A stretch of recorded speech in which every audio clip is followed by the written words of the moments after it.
Dans la salle de bien vouloir éteindre la sonnerie de leur téléphone cellulaire. Nous allons poursuivre les consultations particulières et auditions publiques sur le projet de loi numéro 44, loi visant à renforcer la lutte contre le tabagisme. Nous entendons cet après-midi l'Institut national de santé publique du Québec, l'Institut Philippe Pinel, le Réseau du sport étudiant du Québec, la Coalition Priorité Cancer et l'Union des tenanciers de bars du Québec. Donc, je souhaite bien sûr la bienvenue à nos invités. Pour les fins d'enregistrement, je vous demande de bien vouloir vous identifier ainsi que les personnes qui vous accompagnent. Je vous rappelle que vous disposez d'une période de 10 minutes pour votre présentation qui sera suivie d'une période d'échange d'environ 50 minutes. Donc, sur ce, la parole est à vous. Merci, Madame la Présidente, Madame la ministre déléguée à la réadaptation, la protection de la jeunesse et à la santé publique et membre de la Commission. Il me fait plaisir de vous présenter notre analyse du projet de loi 44. Aujourd'hui, je suis accompagnée de Mme Michèle Tremblay et Annie Montreuil, qui sont les auteurs du mémoire qui vous a été déposé et qui seront d'une grande contribution pour répondre à vos questions.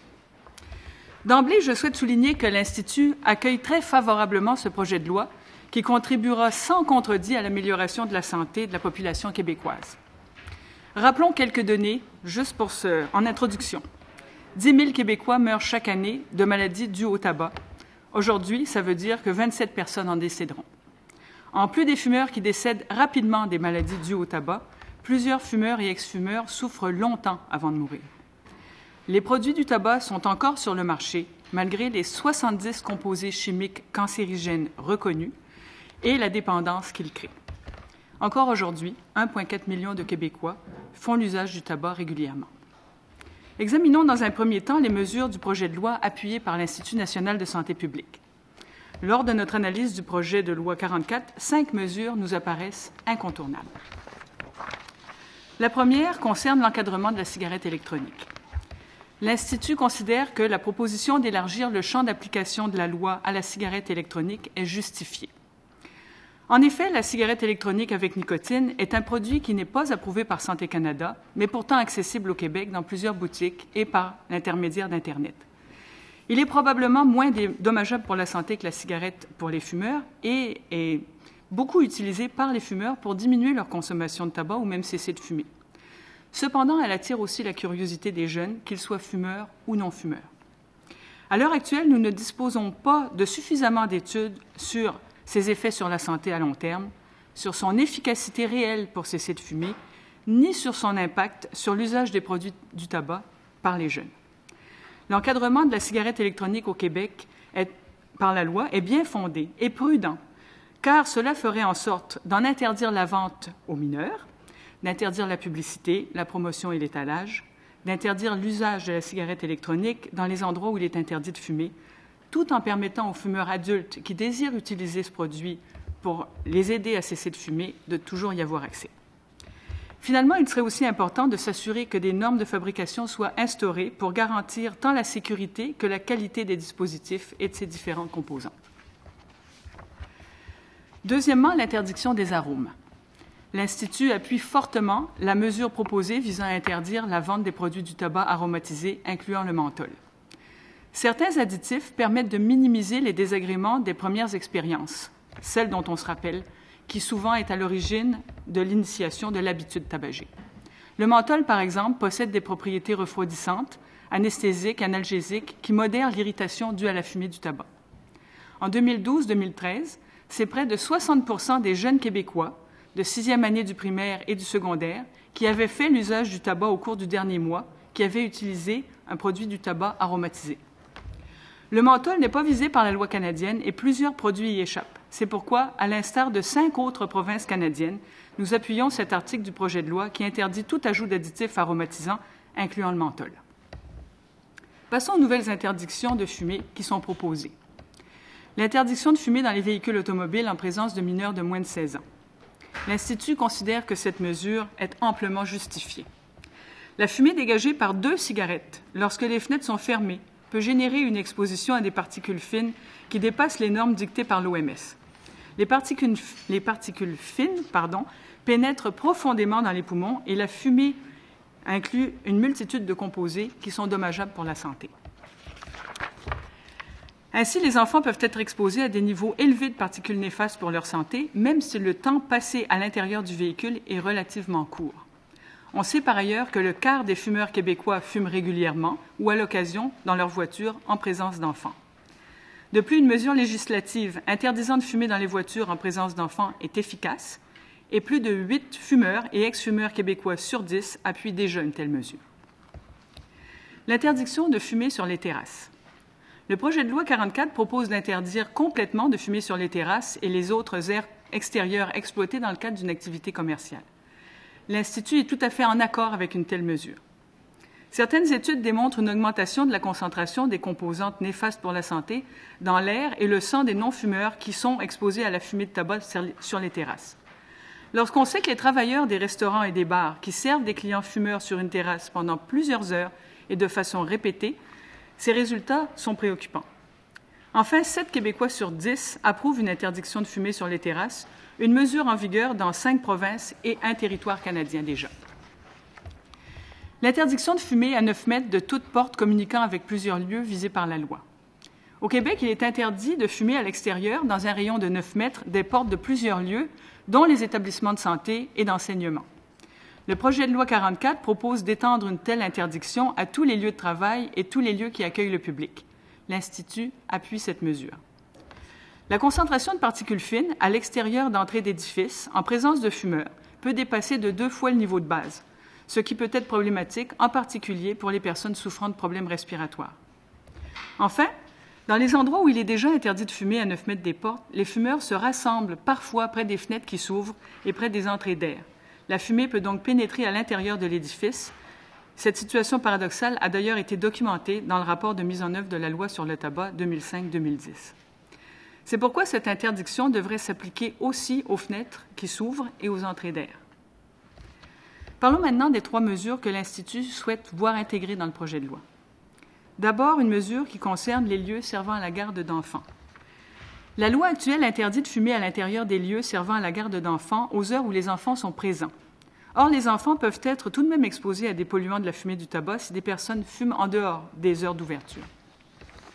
En effet, dans les lieux intérieurs, une partie des polluants de la fumée du tabac demeure dans la pièce longtemps après que la dernière cigarette ait été éteinte. Ces polluants s'accumulent sur les surfaces et sont très difficiles à déloger. Certains sont remis en circulation dans l'air beaucoup plus tard et d'autres peuvent même se transformer en de nouvelles particules cancérigènes avec des réactions chimiques avec les molécules d'oxygène.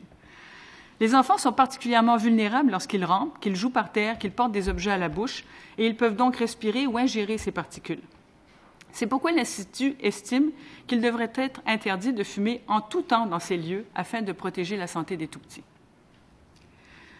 Dans les établissements du réseau de la santé et des services sociaux, les établissements du réseau de la santé et des services sociaux peuvent aménager en ce moment des fumoirs pour les personnes qui y sont hébergées et certains peuvent également réserver jusqu'à 40% des chambres pour les fumeurs.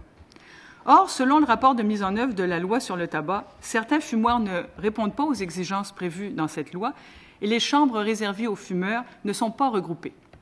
Il faut remédier à cette situation, même dans les lieux où l'interdiction complète de fumer peut sembler plus difficile à respecter, comme les centres qui hébergent des personnes atteintes de problèmes de santé mentale, les centres de traitement des dépendances et les centres jeunesse. Il existe de plus en plus d'études et d'expériences terrain, notamment au Québec, démontrant qu'il est possible d'offrir des lieux totalement sans fumée pour ces clientèles. En cohérence avec leur mission d'offrir des environnements sains, l'Institut suggère d'interdire les fumoirs et les chambres où il est permis de fumer dans les établissements du réseau de la santé, à l'exception des CHSLD où seuls les fumoirs pourraient être permis. J'aimerais terminer avec une mesure qui limiterait encore davantage la promotion du tabac. C'est la mesure qui concerne l'emballage neutre.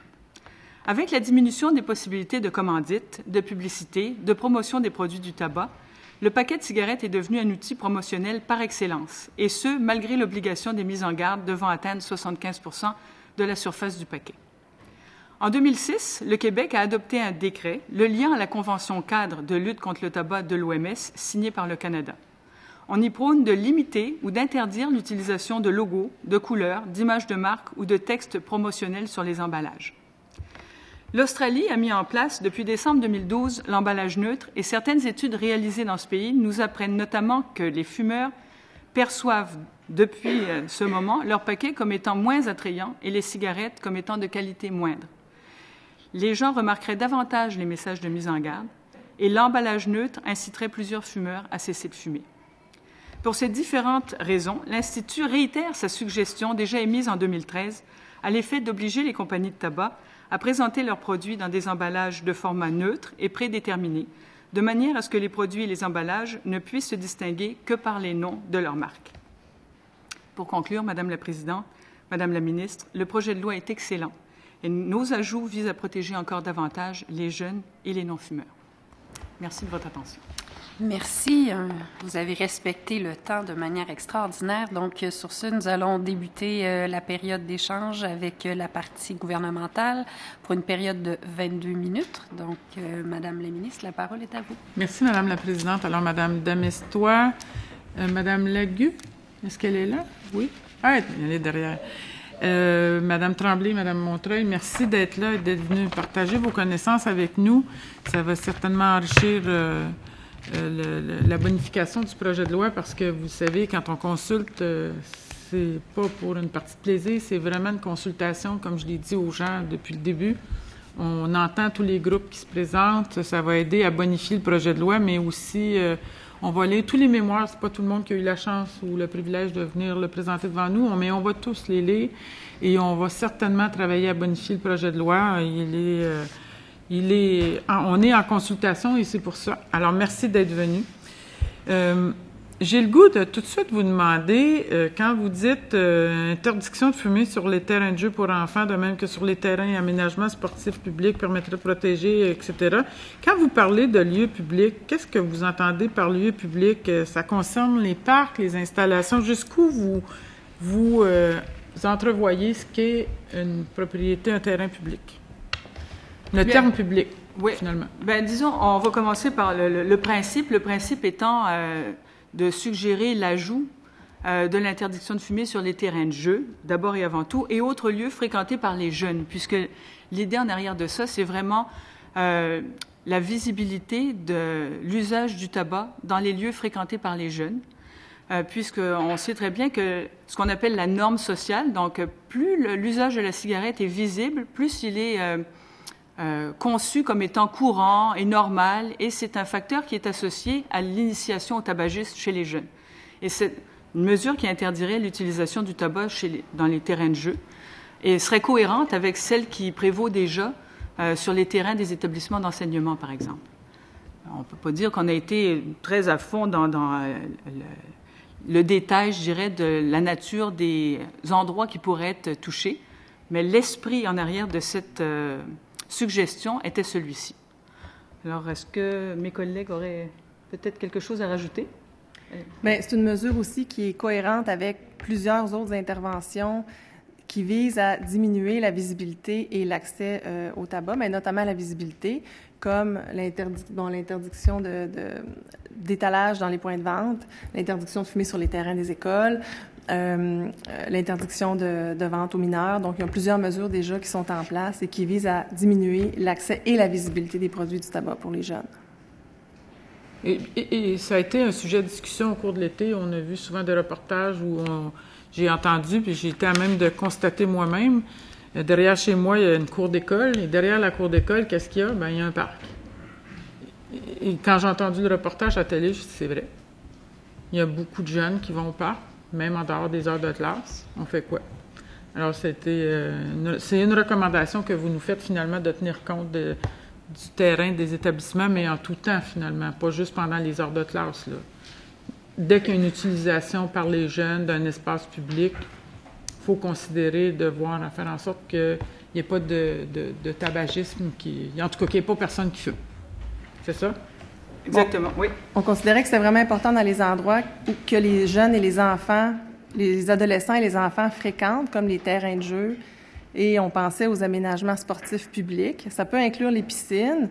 Dans ces endroits-là, alors, il y a certaines provinces qui ont déjà mis en application des interdictions de fumer dans les terrains de jeu sur les aménagements sportifs, et il y a plusieurs villes au Québec aussi qui sont déjà allées de l'avant. OK. Les aménagements sportifs et piscines, j'ai pris note. Dites-moi, quand vous parlez des services de garde, j'ai pris connaissance de votre mémoire, puis je vous entendais tantôt. Et là, je me disais, donc, à la conclusion, c'est quand on veut devenir service de garde en milieu familial, parce que c'est clair que pour les installations, ça ne pose pas un problème, ni dans les CPE, ni dans les garderies privées. Mais dans le milieu familial, ça veut dire que c'est terminé. Une responsable en service de garde en milieu familial et sa famille ne pourront plus fumer jamais.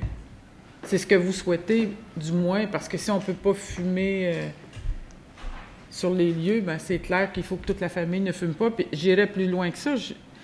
Même les visiteurs ne pourront plus fumer à l'intérieur du service de garde. C'est ce que vous souhaitez? Cette mesure-là, effectivement, c'est davantage les garderies en milieu familial que ça toucherait.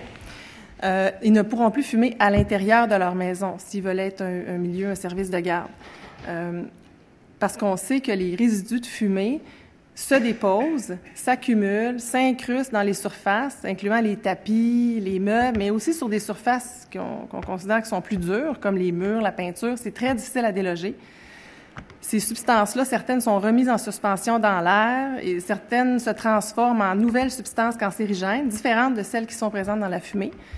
On ne sait pas quels sont les effets à long terme. En fait, on sait que c'est des substances cancérigènes. On ne sait pas quelle quantité de polluants entraîne quel type de maladie. Mais pour les enfants, les jeunes enfants qui portent des objets à leur bouche, on est capable de mesurer ces polluants-là chez les enfants parce qu'ils les absorbent par la bouche et parce qu'ils les respirent. Alors, il y a déjà plein de mesures qui visent à protéger les enfants qui sont en service de garde en milieu familial. Ça serait une mesure additionnelle et c'est très facile à vérifier. Les résidus de fumée peuvent, dans les études qui l'ont fait, c'est simplement en prenant un échantillon avec un type de coton, de poussière. Donc, c'est quelque chose qui n'est pas compliqué à vérifier. Mais on n'a pas d'idée quelle maladie ça peut engendrer? Vous n'avez pas d'exemple du tout? Ce sont des substances cancérigènes qui sont présentes dans le tabac. Donc, on se doute que c'est le même genre de maladie que le tabagisme entraîne. On ne sait pas quelle quantité d'exposants les enfants doivent être exposés pour développer plus tard ou pour augmenter leur risque de développer certaines maladies qui sont liées à l'exposition au tabac. Ce sont des études qui sont assez récentes, qui datent de quelques années. On n'est pas rendu là encore. C'est inquiétant, hein? Excusez-moi, allez-y. J'allais dire, dans le domaine, il n'y a pas de tolérance, il n'y a pas de seuil minimal. Dans le fond, on devrait viser une exposition nulle. Oui, puis c'est inquiétant, quand vous le dites, porter à la bouche des particules qui étaient sur le tapis, juste y penser, ça nous fait peur un peu. Je vais vous amener maintenant sur l'interdiction de fumer dans les établissements de santé. Vous avez sûrement entendu notre dernier groupe qui est venu juste avant l'heure du dîner, les directeurs de santé publique, qui sont venus nous présenter un mémoire, puis on nous a parlé justement, tout comme vous, d'interdire le tabagisme dans les établissements de santé partout au Québec, les centres jeunesse aussi, et aussi les centres de soins de longue durée. Je leur ai posé la question suivante que je vais vous reposer. On fait quoi de la marijuana thérapeutique? Bien, on ne s'est pas spécifiquement penché sur la question. Vous avez vu que le mémoire est muet à ce sujet, puisqu'on a vraiment pris, je dirais, une lunette d'analyse qui portait sur les conséquences à la santé publique. Donc, on regarde les impacts sur la population en général. Par contre, donc l'utilisation de la marijuana, on rentre vraiment plus dans une dynamique thérapeutique. Donc, il n'y a pas de positionnement officiel, je dirais, de l'Institut. On n'a pas étudié la question spécifiquement. Par contre, c'est sûr que, d'un point de vue clinique, il y a plusieurs différentes manières de prescrire la marijuana. Il n'y a pas uniquement la marijuana qui est fumée, mais à ce moment-là, on rentre dans une relation médecin-patient, finalement, qui n'est pas du ressort de la santé publique. Et parce qu'on a eu d'autres échanges pendant l'heure du dîner, vous vous doutez bien, hors commission, ça n'arrête jamais, là. Et qu'est-ce que vous diriez si on statuait sur des mesures d'exception? Parce que ce qu'on me disait avant le dîner, c'est que c'est des cas d'exception en ce moment. Admettons qu'il y en ait plus, puis ce serait de toute façon dans du traitement à long terme, probablement plus dans les CHSLD que dans les hôpitaux que ça va être utilisé. Alors, si on faisait du traitement d'exception en abolissant le 40 %, mais en gardant une possibilité pour ces personnes-là qui ne pourraient peut-être pas se rendre dans un fumoir au CHSLD. Qu'est-ce que vous en pensez? Bien, c'est un peu difficile pour moi de vous donner une réponse songée, puisqu'on n'a pas vraiment étudié la question. OK. Vous n'êtes pas plus favorable au fumoir dans les établissements de santé que j'ai pris connaissance? C'est ça. Pourquoi? Bien, en fait, la question des fumoirs dans les établissements de santé, c'est parce que, en ce moment, les fumoirs sont permis, ainsi qu'un certain nombre de chambres fumeurs dans certains types d'établissements, à condition qu'elles soient regroupées. Or, l'analyse de la mise en œuvre de la loi sur le tabac démontre qu'il y a des fumoirs qui ne respectent pas les règles du jeu, puis que les chambres ne sont pas toujours regroupées, ce qui n'est pas toujours facile à faire non plus, hein, il faut se rendre à l'évidence. Et donc, ça expose les patients qui sont non-fumeurs, de même que le personnel soignant, à une exposition involontaire à la fumée de tabac. Le fait qu'on ne soit pas capable de respecter les normes ou d'appliquer le regroupement des chambres tel qu'il était prévu initialement. Donc, c'est un peu une impossibilité d'appliquer les mesures qui étaient initialement prévues qui nous amène vers cette réflexion. 40 %? Oui. Pas pour le fumoir? Fumoir aussi, oui. Ah oui? Peut-être Mme Montreuil peut compléter, puisque... Bien, selon le rapport de mise en œuvre de la loi sur le tabac 2005-2010, il était rapporté que plusieurs des fumoirs ne respectaient pas les conditions qui étaient énoncées dans le projet de loi, donc de fonctionner avec pression négative, une ventilation indépendante, d'avoir des portes qui s'ouvrent et qui se ferment automatiquement. Donc, toutes ces conditions-là font en sorte d'empêcher que la fumée sorte et se propage ailleurs, puis expose d'autres personnes que les gens qui sont à l'intérieur du fumoir. Donc, il semblerait, selon le rapport de mise en œuvre de la loi, qu'il y avait plusieurs problèmes au Québec là, concernant ces fumoirs-là. Donc, c'est pour cette raison-là, et aussi parce que c'est cohérent avec la mission des établissements de santé d'empêcher qu'il y ait des fumoirs et des chambres fumeurs. Dans certains établissements, ça peut sembler plus difficile à implanter, mais comme on l'a documenté dans le mémoire, on a des exemples, on a des données, en fait, sur des clientèles comme celles qui souffrent de problèmes de santé mentale, les gens qui sont aux prises avec des problèmes de dépendance à d'autres substances. Ces personnes-là, bien qu'elles fument en plus grande proportion que la population en général, elles veulent, autant que les autres, arrêter de fumer. Et souvent, les professionnels ou les intervenants sont réticents à intervenir. Ce sont surtout les professionnels et les intervenants qui ont des réticences à intervenir auprès de ces personnes-là pour le renoncement au tabac. Mais finalement, on a des expériences québécoises qui démontrent que les gens sont intéressés à se débarrasser de leur dépendance et même les gens aux prises avec des problèmes de santé mentale veulent arrêter de fumer. Et lorsqu'on les accompagne et qu'ils ont un soutien, c'est quelque chose qui est possible de faire. Alors, puisqu'on a de plus en plus d'évidences qui démontrent que c'est faisable, donc on est allé de l'avant avec cette recommandation-là. Il y a déjà des établissements à Montréal, si je ne m'abuse, qui ont fait de leur établissement un établissement sans fumée. Nous, vous allez entendre l'Institut Philippe Pinel. Vous pourrez leur demander plus de détails là-dessus. Oui, c'est ça. C'est certain qu'on va leur demander comment ils ont accompagné les gens et tout. Je vais aussi vous amener sur les terrasses, parce que c'est et puis le 9 mai. C'est deux sujets là, qui font parler beaucoup par les temps qui courent. Commençons par les terrasses. On nous dit que certaines personnes nous disent que nous exagérons et qu'il faudrait permettre la moitié ou encore là un fumoir. J'entends votre position que non, on ne va pas si loin que ça, qu'il faut absolument demander aux restaurateurs et aux propriétaires de bars d'interdire la fumée de cigarette sur les terrasses. Est-ce que vous croyez que c'est une mission impossible ou si vous croyez que ça va être facilement fait? Est-ce que vous croyez que la société est rendue là? Je pense pas que ce soit mission impossible, au contraire.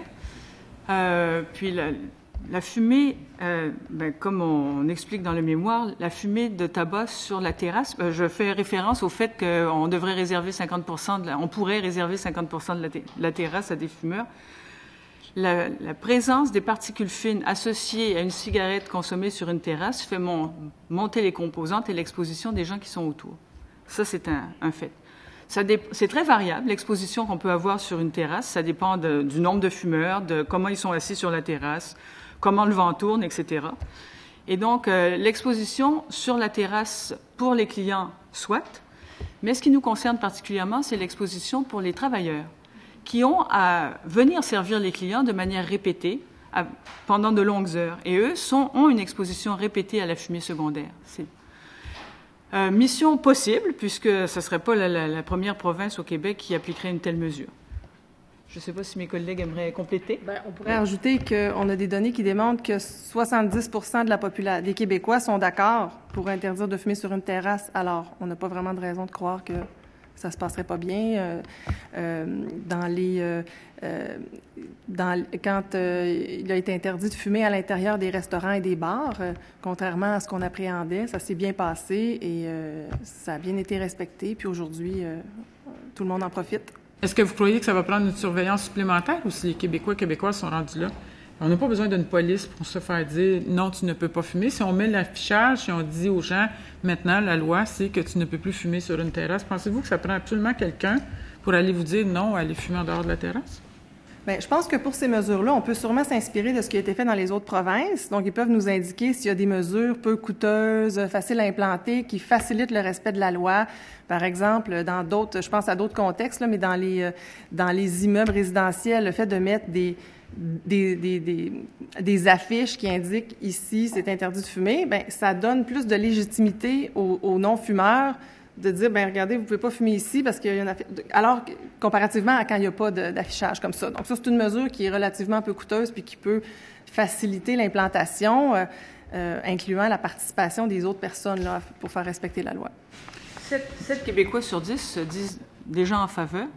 Puis, il faut faire appel, je dirais, à la bonne volonté des fumeurs. La plupart des gens, quand c'est interdit, respectent les interdictions. Donc, oui, puis je pense que, honnêtement, pour avoir jasé avec des fumeurs, c'est des gens respectueux quand même, pour la plupart. Puis il y a plusieurs provinces qui l'ont mis en application pour renforcer vos propos. Et on pourra toujours, comme vous le dites, s'inspirer de la pratique, comment ils ont pu faire ça. Puis j'ai même le goût de vous dire qu'actuellement, déjà des propriétaires de restaurants qui le font. Des bannières, mais aussi des propriétaires indépendants. Et je me demande comment ils ont réussi à le faire. Il y a le 9 mètres aussi qui nous interpelle. Encore là, les commerçants. Puis vous savez, quand on fait des projets de loi comme ça, puis qu'on veut protéger la santé des gens, on se lève pas le matin en se demandant qu'est-ce qu'on peut faire pour embêter les gens. C'est pas ça le but de l'exercice. C'est de protéger la santé de l'ensemble de la population. Et là, quand on a mis la norme de 9 mètres, c'était justement 9 mètres de la porte, évidemment, jusqu'à concurrence de la fin de la propriété de l'établissement, parce qu'il y en a qui pensaient qu'on envoyait les gens fumer au milieu de la rue, mais c'est pas le cas, là. On ne veut pas faire tuer personne en voiture. Mais ce que j'allais vous dire, ce 9 mètres-là semble problématique justement pour ces propriétaires d'entreprises-là qui encore là vont devoir avoir à mettre du personnel à l'extérieur pour superviser ce type de réglementation-là. Qu'est-ce que vous en pensez? Est-ce que c'est dans le même esprit que pour les terrasses, vous croyez? Est-ce que vous pensez qu'on peut aller aussi loin que ça, non seulement pour la santé publique, parce qu'on a des statistiques et des enquêtes qui nous disent que oui, il faut s'éloigner de l'établissement pour justement la qualité de l'air et tout, mais au-delà de tout ça, est-ce que vous pensez qu'on va trop loin ou qu'on peut aller jusque-là avec le 9 mètres pour demander aux gens d'aller fumer plus loin? Pourquoi on demande ça? Là? Moi, j'ai la réponse, mais je veux vous entendre. Mais encore une fois, le 9 mètres est un principe qui démontre à quel point l'utilisation du tabac et l'exposition à la fumée de tabac est nocive pour la santé des non-fumeurs. Donc, c'est un principe qui s'appliquait jusqu'à présent à certains lieux, qui, dorénavant, si le projet de loi serait dans tous les lieux publics et tous les lieux de travail. Donc, c'est vraiment un geste significatif par rapport à ce qu'on comprend de cette exposition involontaire. Est-ce que c'est nécessaire d'aller mettre des gens pour surveiller? Bien, je pense qu'il y a une notion de logique et d'intelligence des fumeurs. Comme on disait tantôt, les gens sont respectueux la plupart du temps, sans nécessairement avoir quelqu'un qui les surveille. Mais je vais passer la parole à ma collègue, Mme Tremblay, qui... Non, mais je vais juste renchérir sur ce que Mme la ministre vient de dire, c'est que dans le fond, on a aussi une évolution de la norme sociale, dans le sens que quand le projet de loi a été adopté en 2005 et on a interdit de fumer à 9 mètres des établissements, de certains établissements, c'était les établissements de santé, entre autres, mais quand vous allez à l'hôpital, il y a 9 mètres et les gens font très bien l'association que c'est pas très sain d'avoir à passer à travers un nuage de fumée. définitivement. Donc, je pense que la norme au niveau de notre société, elle est rendue là. Puis, je considère aussi que les fumeurs sont assez respectueux, sont très conscients, dans le fond, que c'est dommageable pour la santé des non-fumeurs. Ils souhaitent vraiment arrêter de fumer, ils sont juste pas rendus, ils n'ont pas réussi encore, mais ils vont réussir à arrêter de fumer éventuellement. Puis, je pense qu'il faut aussi se rappeler qu'on a 80% de non-fumeurs au Québec, et donc des gens qui sont chanceux, qui ne sont pas dépendants du tabac, mais qui ne devraient pas avoir à subir cette exposition-là quand on arrive près des édifices publics. 80% de non-fumeurs. C'est quand même considérable. Il faut ne pas l'oublier quand même. Ben voilà. On l'oublie souvent. Exact. Et quand on passe à travers une aide d'honneur de nicotine, c'est pour ceux qui ont arrêté de fumer, comme certaines personnes que je connais dont moi, ben c'est un rappel direct. Puis c'est une renormalisation du geste de fumer. Alors si on éloigne, je pense que c'est un plus. Je vais vous faire parler de la cigarette électronique, évidemment. Vous vous doutez bien qu'on ne peut pas passer outre ce sujet-là.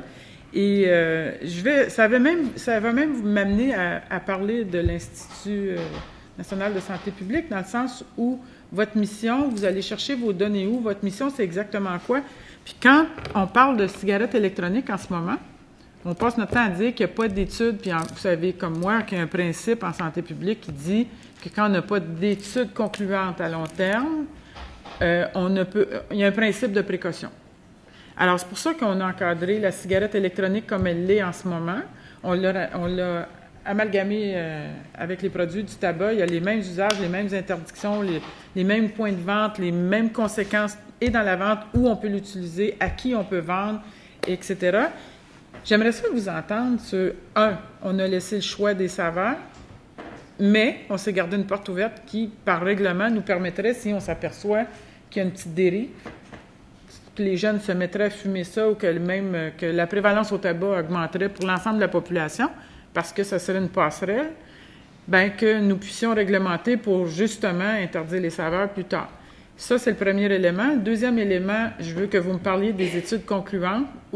En fait, c'est votre travail, je pense. C'est de ça que je voudrais vous entendre, parce que les gens ont l'air sceptiques quand on dit ça. Alors, il reste 40 secondes pour répondre. Mais peut-être que le sujet va revenir.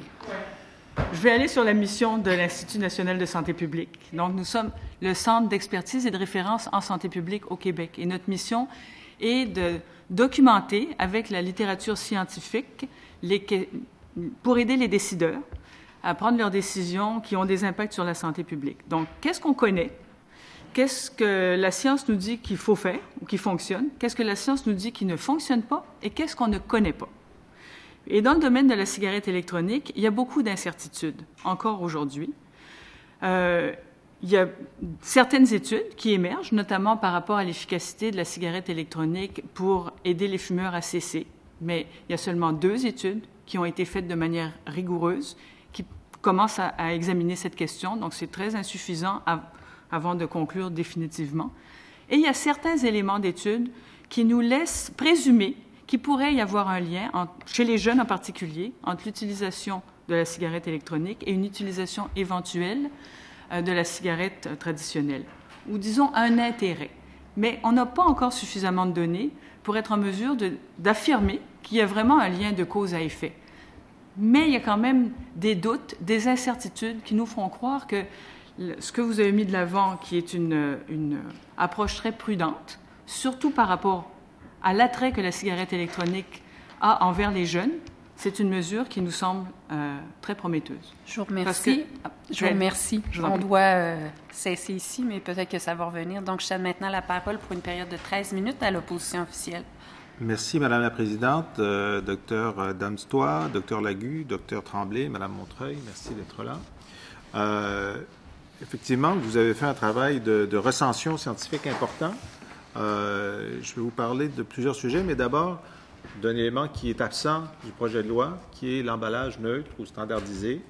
Il y a un débat sur... il y a un débat. Je ne pense pas qu'il y ait un débat scientifique, mais les cigarettiers affirment qu'il y a un débat. C'est leur façon d'essayer de semer le doute sur l'efficacité de la mesure. Vous citez un certain nombre d'études subséquentes à la décision de l'Australie d'imposer l'emballage standardisé. J'aimerais ça que vous nous en fassiez un résumé. Quelle est la connaissance scientifique en ce moment de l'impact de l'emballage neutre sur la consommation, la volonté de quitter le tabagisme? Alors, je passerai la parole immédiatement à ma collègue qui a examiné cette question en particulier. Bien, écoutez, l'expérience de l'Australie, elle est jeune. Ce qu'on avait comme étude auparavant, c'était plutôt des études où on allait valider avec des adultes fumeurs ou avec des jeunes. On leur montrait des paquets, que ce soit un paquet neutre ou un paquet de marque, et on leur demandait toutes sortes de questions par rapport à l'attrait que ça pourrait avoir, par rapport à leur perception de la nocivité des cigarettes qui se trouveraient dans un paquet neutre versus un paquet qui est de marque. Et c'était déjà assez intéressant de voir que, dans le fond, les paquets bruns, foncés, pas très intéressants, avec des grandes mises en garde, les gens percevaient que c'était un produit de qualité moindre. Ce que l'Australie a fait en 2000... En voyant un paquet voilà. qui est neutre, qui est standardisé, qui est voilà. pas attrayant, absolument. Ils en tirent la conclusion que ça ne doit pas être de bonne qualité. Voilà, vous m'avez bien compris. Okay. Depuis décembre 2012, avec l'Australie qui a décidé d'aller de l'avant avec l'emballage neutre, ils ont commencé à faire des études. Ils ont fait ce même genre d'études, à savoir auprès de fumeurs qui avaient vu, depuis que l'emballage neutre était en place, quelle était leur perception du paquet. Et ils ont retrouvé à peu près la même chose. C'est-à-dire que le paquet n'était pas vraiment attrayant. Puis je ne sais pas si vous avez vu les paquets, c'est brun olive. C'est vraiment la couleur la plus inintéressante qu'il n'y a pas. Et donc, ils ont aussi, il faut dire qu'en Australie, par la même occasion, ils ont décidé d'augmenter la grandeur des mises en garde sur le paquet. Donc, ce que ça fait, c'est que dans le fond, les mises en garde ont été beaucoup plus remarquées sur ce type de paquet-là que lorsqu'on avait un paquet bleu pâle avec toutes sortes de beaux dessins graphiques où là, on distrayait les gens de ça. Donc, à la fois chez les adultes, ils ont remarqué ça, donc diminution de la perception de l'attrait, c'est déjà une première chose, diminution de la perception de la qualité des cigarettes. Ils avaient l'impression que le style de vie qu'on veut faire porter avec la marque de cigarettes, ça leur appartenait plus. Puis c'était on pas pogne eux. moins avec ce paquet-là qu'avec des paquets attrayants. Absolument. Voilà. Et ce qu'ils ont aussi remarqué, c'est que dans le fond, la mise en garde étant tellement prédominante sur l'emballage neutre, le fumeur, là, ce qui fume 20 fois par jour son paquet, il sort, il le regarde et il tombe toujours sur la mise en garde et l'image qui est très forte. Et donc, ça le porte à réfléchir. Il sait très bien que c'est pas bon pour la santé, mais il a besoin de fumer. Et donc, ça le portait à réfléchir plus à l'idée d'arrêter de fumer. Et ils ont même observé que les fumeurs avaient plus l'intention et qu'ils cachaient leur paquet pour pouvoir la mise en garde et même qu'ils cessaient en plus grande proportion de fumer. Ce sont des premières études. Et, en plus grande proportion de fumée ouais, à cause des mises en garde et de la nouvelle présentation non attractive du paquet. Voilà. Bien, je vous dirais qu'ils faisaient plus une tentative d'abandon du tabac. Puis on le sait que quand on fait une tentative d'abandon du tabac, on n'a pas 95 % de taux de succès. C'est très difficile. Mais ça, ce sont des données qui sont extrêmement intéressantes parce que là, on n'est plus dans l'essai, la perception, on commence à être dans l'intention et le comportement dans un monde réel. Et donc, cette expérience-là, elle est extrêmement intéressante. D'accord. Donc, il y a toutes les raisons qui militent en faveur du fait que le Québec devrait faire comme l'Australie pour avoir des résultats comparables. Absolument. Parce que dans le fond, ce n'est pas qu'auprès des adultes que ça incite à arrêter de fumer, ça a aussi un impact au niveau des jeunes qui sont extrêmement intéressés. Ils ont été ciblés depuis tellement d'années par les sortes de paquets de cigarettes, puis je pense que les gens d'autres organismes vous en parleront, mais les paquets, c'est incroyable la quantité de sortes de paquets, des paquets sous forme de briquets, des paquets qui ressemblent à des boîtiers cosmétiques. Et donc, toutes les stratégies pour rendre le paquet très attrayant, très cool, c'est les jeunes que ça vise en grande partie. Il y a un chiffre ici dans votre mémoire. Finalement, l'introduction de l'emballage neutre en Australie a engendré une hausse de 78 % des appels à la ligne d'aide à l'arrêt tabagique. Voilà. C'est considérable. C'est considérable et ça s'est poursuivi sur une longue période de temps. Sur un autre sujet, les terrasses. On va avoir M. Sargakis tout à l'heure qui va venir nous dire que finalement, c'est pas très grave qu'il y ait de la fumée sur les terrasses et qu'on devrait avoir des sections fumeurs et non-fumeurs séparées d'1,5 mètre et que si on ne fait pas ça, il va nous poursuivre. Bon. Alors, on tremble dans nos bottes, là. On a hâte d'en discuter avec lui tout à l'heure. Mais ce que j'ai trouvé le plus intéressant, c'est les détaillants, des gens des bars et des restaurants qui ont des terrasses qui nous disent, bon, ben écoutez, on avait interdit à l'intérieur du restaurant parce qu'il y avait la possibilité d'aller sur la terrasse. Là, maintenant, on va interdire sur la terrasse. Et là, évidemment, le fumeur, parce qu'on dit, oui, il y a 80% de fumeurs. Oui, il y a 20% de non-fumeurs. Il y a 80% de non-fumeurs. Très bien. Oui, mais ça veut dire qu'il y a 20% de fumeurs. Oui. Puis on dit 1 million. Vous avez dit 1 million de Québécois qui fument. Ça fait quand même beaucoup de monde. Je suis sûr que la majorité d'entre eux savent que c'est mauvais pour la santé, aimeraient arrêter de fumer. Moi, mon père, il arrêtait de fumer tous les 2 mois. Il savait que c'était mauvais pour la santé. Et il y a la moitié d'entre eux qui ont dit dans le sondage léger qu'ils étaient favorables à l'interdiction sur les terrasses. Il y en a la moitié d'entre eux qui ont dit qu'ils étaient défavorables à l'interdiction. Donc, on a quand même là une minorité significative de fumeurs qu'on va affecter dans leur vie personnelle et parfois à leur corps défendant. J'aimerais arrêter de fumer, j'ai essayé 6 fois, j'y arrive pas. Si je vais à la terrasse, ça me prend ma cigarette au moins à l'heure. C'est physique, là. C'est du poison, ça. Vous le savez que c'est du poison. Hein? Bon. Alors, là, on dit, écoutez, vous ne pourrez pas fumer sur la terrasse. Il n'y aura pas de section fumeurs, non-fumeurs. Et en plus, vous ne pouvez pas fumer à 9 mètres autour. Et vous avez regardé dans les provinces, il y en a que c'est 3 mètres, il y en a que c'est 4 mètres, il y en a que c'est 9 mètres. Donc, il y en a que c'est rien. Il n'y a rien de prévu.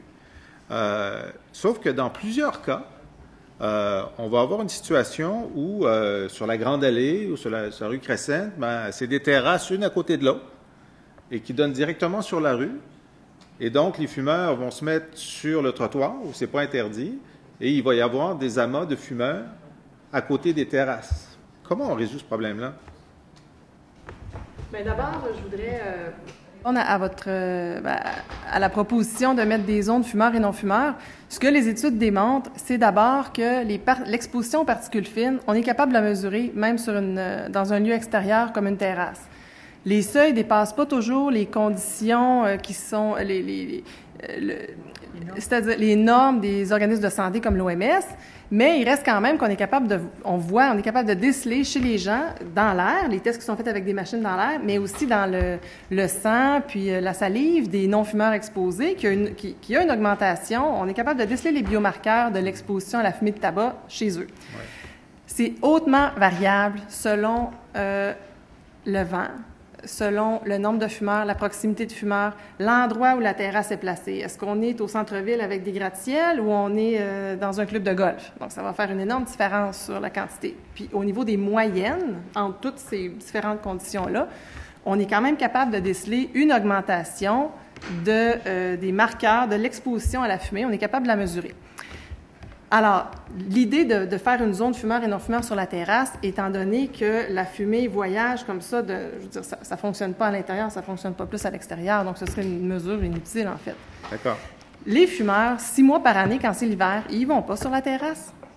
Qu'est-ce qu'ils vont? Ils vont fumer à l'extérieur. Ces mesures-là ont aussi un impact sur le changement de comportement des gens.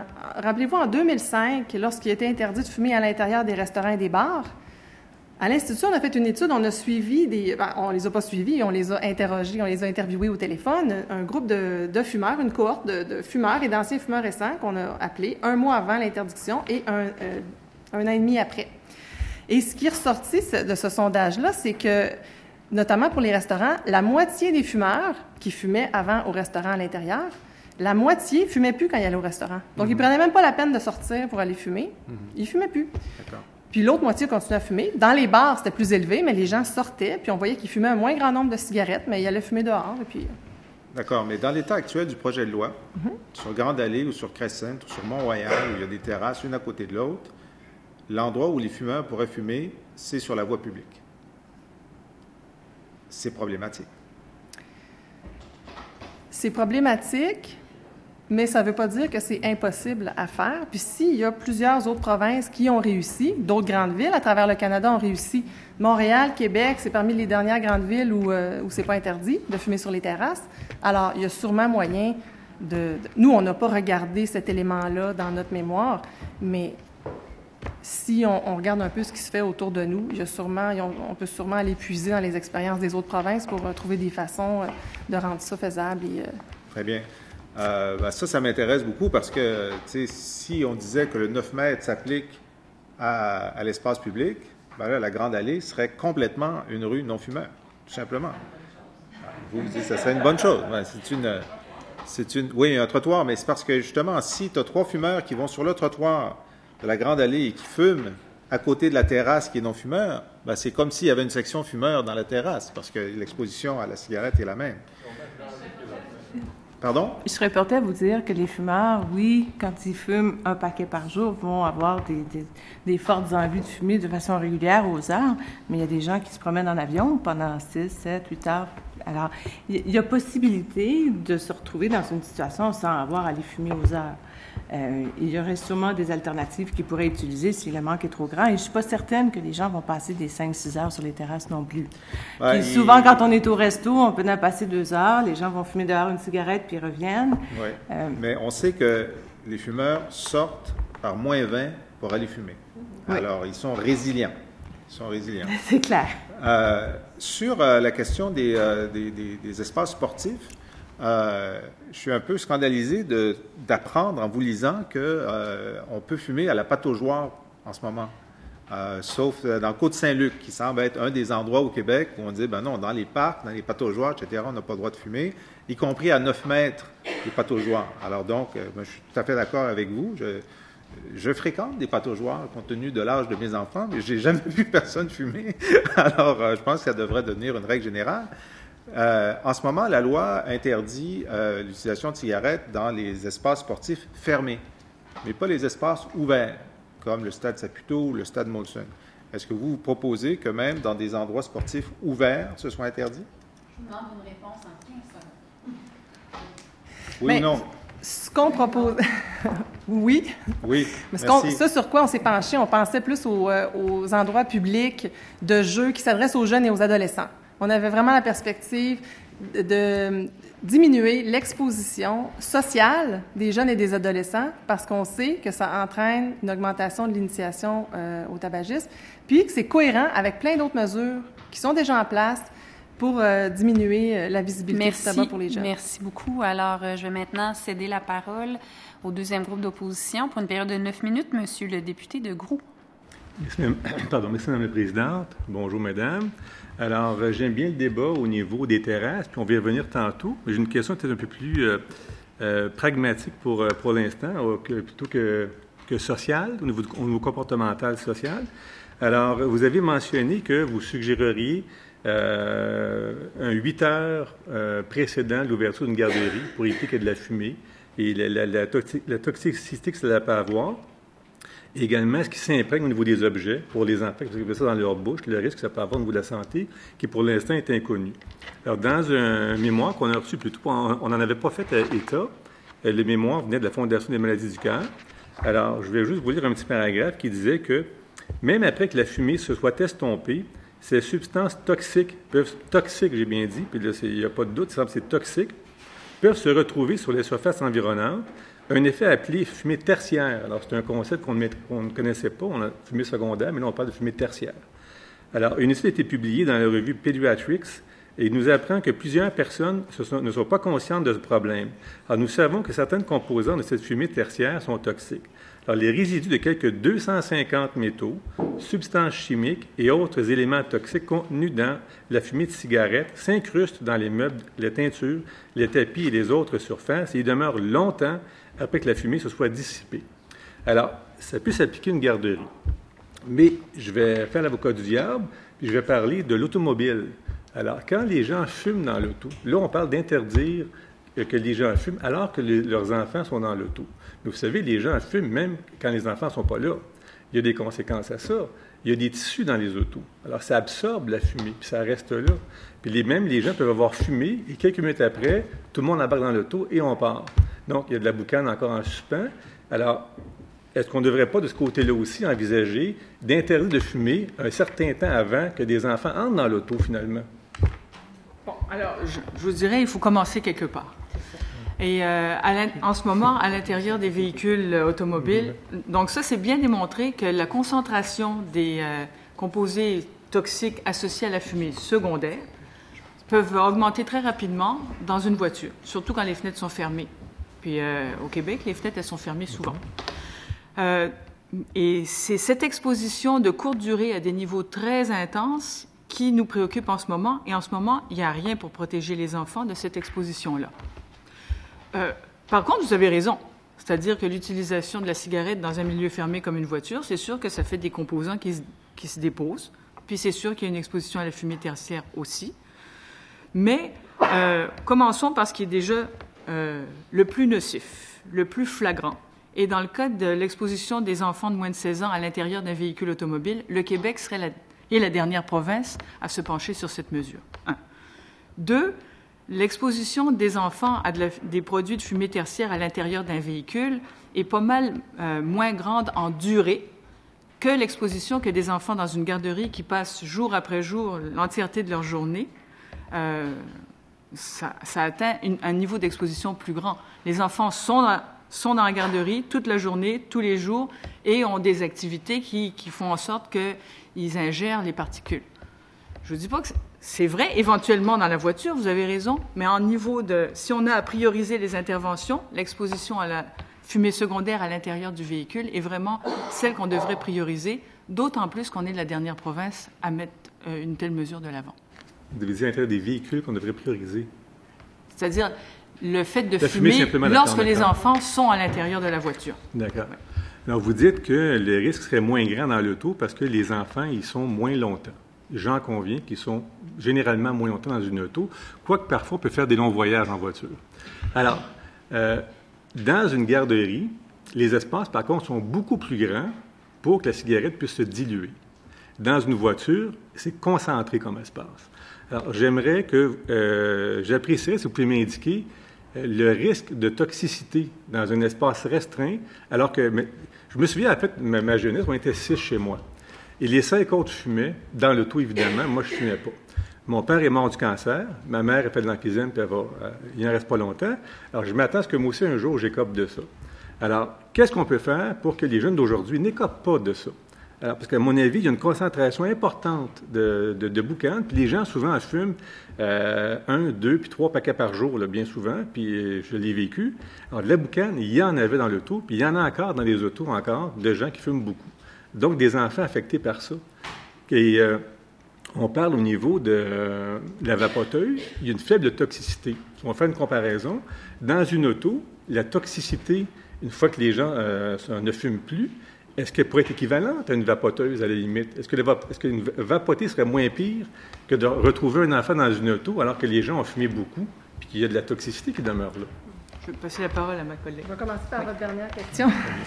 Donc, ce qui ressort des études actuellement, ce qu'on sait sur les effets de la vapeur de cigarettes électroniques sur la santé, c'est que c'est beaucoup moins nocif que la fumée de tabac.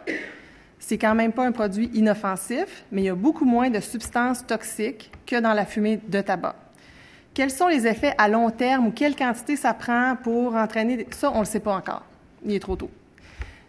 Donc, dans une voiture, l'exposition des jeunes à la fumée est très toxique, c'est-à-dire les niveaux peuvent être élevés puis ils sont confinés parce que l'espace est petit. Donc, la proximité avec le fumeur fait en sorte que l'exposition peut dépasser. Il y a des études qui disent, par exemple, juste pour vous donner un ordre de grandeur, les normes de l'OMS, c'est au-dessus d'une exposition de 25 à 30 microparticules sur une période de 24 heures, c'est dommageable pour la santé. Alors, dans une voiture, il y a des études qui montrent qu'on peut se rendre à 42. Même sur une courte période de temps, comme 10 minutes, si on rapporte ça sur 24 heures, ça donne une moyenne de 42. Donc, déjà, on dépasse beaucoup les normes. Et les enfants ne peuvent pas, dans une voiture, trouver une autre alternative ou dire à leurs parents, bon, mais je vais y aller en métro, ou ils ne peuvent pas se déplacer par eux-mêmes. Donc, c'est pour ça qu'on trouve que on recommande d'interdire de fumer dans les voitures en présence d'enfants. Bien, par contre, puis dans ce même cubicule-là, on peut penser que l'exposition aux vapeurs de cigarettes électroniques, on sait aussi qu'il y a de la nicotine qui est transmise dans la vapeur, Donc, oui, la vapeur est moins nocive que la fumée de tabac, mais à long terme, dans une voiture, on ne sait pas quels seraient les effets de l'exposition des enfants à ces substances-là. Donc, le fait que l'interdiction de fumer dans la voiture en présence de jeunes s'applique aussi à la cigarette électronique, ce serait logique en fonction de ce qu'on sait aujourd'hui et surtout de ce qu'on ne sait pas aujourd'hui. Madame Tremblay, vous voulez compléter? Moi, je pense que vous avez une très bonne idée du sujet de recherche. Dans le sens que je suis pas convaincue. Il faudrait qu'on retourne voir s'il y a vraiment des études.